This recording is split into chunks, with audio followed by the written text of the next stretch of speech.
गजा के बेत हनून में मौत का ऐसा जाल बुना गया जिससे इसराइली फौज पर कयामत टूट पड़ी।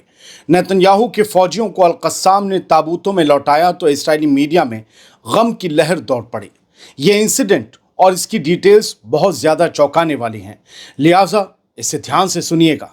आज़ाद बोल इंडिया आप देख रहे हैं, आपके साथ मैं आदिल खान आज़ाद। 7 जुलाई को इसराइल की गजा में छेड़ी गई जंग का 641वां दिन था और इसी दिन इस जंग का सबसे खतरनाक हमला हुआ, या यूं कहें कि सबसे चौंकाने वाला हमला। यह हमला किसी थ्रिलर एक्शन फिल्म की कहानी से कम नहीं था। इस हमले ने अमेरिका में बैठे नेतन्याहू से लेकर आईडीएफ चीफ एयाल ज़ामिर तक को हिलाकर रख दिया। मंडे यानी कि पीर की रात बेत हनून में फ़लस्तीनी रेजिस्टेंस ने इसराइली फौज पर ऐसा जंगी एम्बुश किया, यानी ऐसा जाल बिछाकर हमला किया जिसने न सिर्फ टैंक और रोबोट्स को उड़ा दिया बल्कि इसराइली राहत यूनिट्स को भी मौत की आग में झोंक दिया। ये सब कुछ 7 जुलाई 2025 को हुआ। उस न्यूज़ नेटवर्क का खुलासा सबसे ज़्यादा चौंकाने वाला है, जो ये बताता है कि हमला कितनी प्लानिंग के साथ किया गया था। 1-2 नहीं बल्कि 4 मरहलों में 4 फेज में इसराइली फौजी इस एक हमले में मारे गए। पहला धमाका तब हुआ जब एक रोड साइड बम से एक टैंक को उड़ा दिया गया।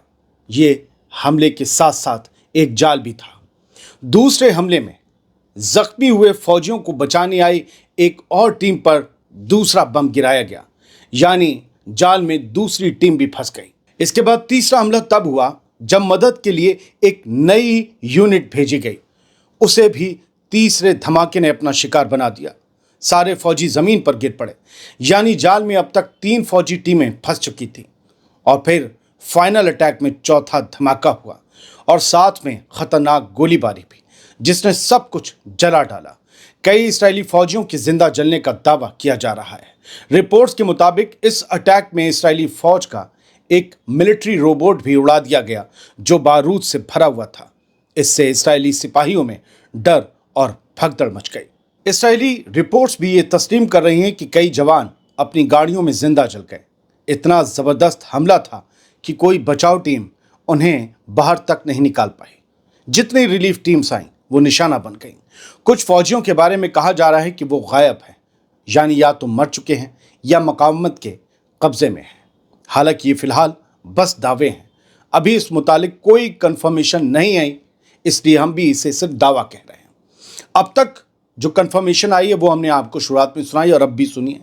अब तक जो इसराइली फौजी मारे गए उनके नाम है सार्जेंट मीर शिमोन आमर, 20 साल का था, नेट्जा यहूदा बटालियन का, और ज़्यादातर उसी बटालियन के एक आध रिजर्व ब्रिगेड से है।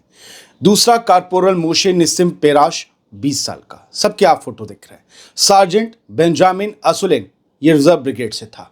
सार्जेंट नोआम हेरोन मसाडियन, एक ये मारा गया, और इन चारों के अलावा एक और 5वां फौजी मारा गया। सोशल मीडिया पर इसराइली सेटलर्स इल्ज़ाम लगा रहे हैं कि आईडीएफ असली मौतों और जख्मियों की गिनती छुपा रही है ताकि आवाम गुस्से में ना आ जाए, यानी आईडीएफ फंस चुकी है। और अगर आपको याद होगा तो हम 1-2 दिन से आपको खबर दिखा रहे हैं कि खुद आईडीएफ का चीफ, इसराइल का सबसे बड़ा मिलिट्री चेहरा, बार बार अपनी हुकूमत से ये कह रहा है कि अगर हमने गजा में ऑपरेशन और बढ़ाए तो हमारे हॉस्टेजेस की भी जान जा सकती है और हम अपने सिपाहियों को भी खो सकते हैं। शायद ऑपरेशन बढ़ गया और उसका कहना सच हो गया। बढ़ते आगे, हमास की अल-कस्साम ब्रिगेड ने हमले की जिम्मेदारी ले ली है। टेलीग्राम पर अल-कस्साम ब्रिगेड के स्पोक्सपर्सन अबू उबैदा ने बयान जारी करते हुए जो लिखा है वो सुनना चाहिए, क्योंकि ये इसराइल के लिए एक और खतरे का अलार्म है। अबू उबैदा के बयान में लिखा है, जब तक जुल्म जारी रहेगा तुम्हारे सिपाहियों के जनाजे उठते रहेंगे और हम तुम्हारी फौज की छोटी सी ताकत का झूठा तसव्वुर मिटा देंगे। अबू उबैदा ने आगे कहा, हम नेतन्याहू की फौज को चूर चूर कर देंगे और उन्हें ताबूतों में वापस भेजेंगे। जो फौज गजा में दाखिल हुई है अब वो बाहर नहीं निकलेगी। अब इस्राएली इलाकों में इस हमले के बाद क्या माहौल है वो जान लीजिए। जेरूसलम, रमात गन, पेटा टिकवा, बेरशेवा और अशदोद के अस्पतालों में इमरजेंसी प्रोटोकॉल लागू कर दिए गए हैं। बर्न यूनिट और ट्रॉमा वार्ड खोल दिए गए हैं। फौजी हेलीकॉप्टरों के जरिए जख्मी सिपाहियों को लाया जा रहा है। कई तस्वीरें और वीडियो सामने आए हैं। इस्राएली मीडिया के मुताबिक प्राइम मिनिस्टर नेतन्याहू को अचानक एक अहम सिक्योरिटी ब्रीफिंग मिली वाशिंगटन में, जिसके बाद उसने अमेरिकी एनवॉय स्टीव विटकॉफ के साथ मीटिंग को अधूरा ही छोड़ दिया। नेतन्याहू के चेहरे की हवाइयां उड़ी हुई थीं। बेत हनून ऑपरेशन 7 अक्टूबर के बाद के सबसे पेचीदा हमलों में से एक बताया जा रहा है।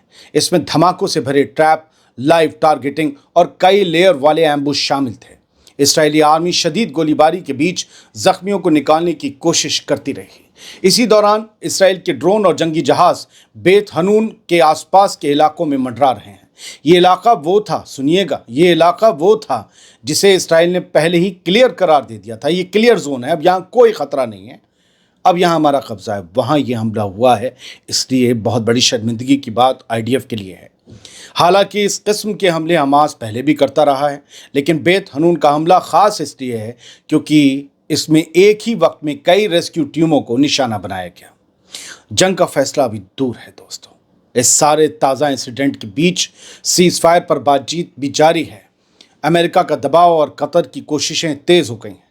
सियासी तर्जिया निगार इयाद अल-कर्रा कहते हैं, बेत हनून का ऑपरेशन सिर्फ एक वाक़या नहीं था, ये एक स्ट्रेटजिक पैगाम था कि जंग का फैसला अभी नहीं हुआ है। मुज़ाहमत के पास अभी भी कई सरप्राइज बाकी हैं और इस्राएली हुकूमत एक गहरी फौजी और सियासी उलझन में फंस गई है। इधर इस्राएली एक्सपर्ट्स का भी मानना है, वो इकरार कर रहे हैं कि हमास तेज़ी से रीग्रुप हो रहा है और हमारी फौज थक चुकी है। एक इस्राएली मिलिट्री एक्सपर्ट ने माना है कि हमास फिर से खड़ा हो रहा है और गजा में इस्राएली फौज का सामान, सिपाही और हौसला तीनों घटते जा रहे हैं। दोस्तों, इस हमले की जगह भी वही थी, बेत हनून, जहां 2 और एम्बुश पहले हो चुके हैं और ये इलाका गजा की मशरकी सरहद से सिर्फ 500 मीटर दूर है। ज़रा समझ रहे हैं आप इसे? नतीजा क्या है इस खबर का और इस हमले का? ये सिर्फ एक हमला नहीं, ये खतरनाक मोड़ है और अगर हालात ऐसे ही रहे तो नेतन्याहू को टेबल पर बैठने की जगह कब्रगाहों में गिने जाने वाले ताबूतों से बातचीत करनी पड़ेगी। गजा से इस तबाही की खबर वाशिंगटन में बैठे नेतन्याहू तक भी पहुंची तो नेतन्याहू के चेहरे की चमक काफूर हो गई। आपने देखा होगा, ये वही नेतन्याहू है जो अमेरिका में ट्रंप के साथ बैठकर गजा के लोगों को दूसरे मुल्कों में ट्रांसफ़र करने के प्लान बना रहा था, मगर इस वक्त उसकी ही फौज गजा में जली हुई गाड़ियों और बेजान जिस्मों के ढेर में तब्दील हो चुके हैं। ये तादाद बहुत बड़ी तो नहीं है, लेकिन इसका जो डेंट है वो बहुत बड़ा है।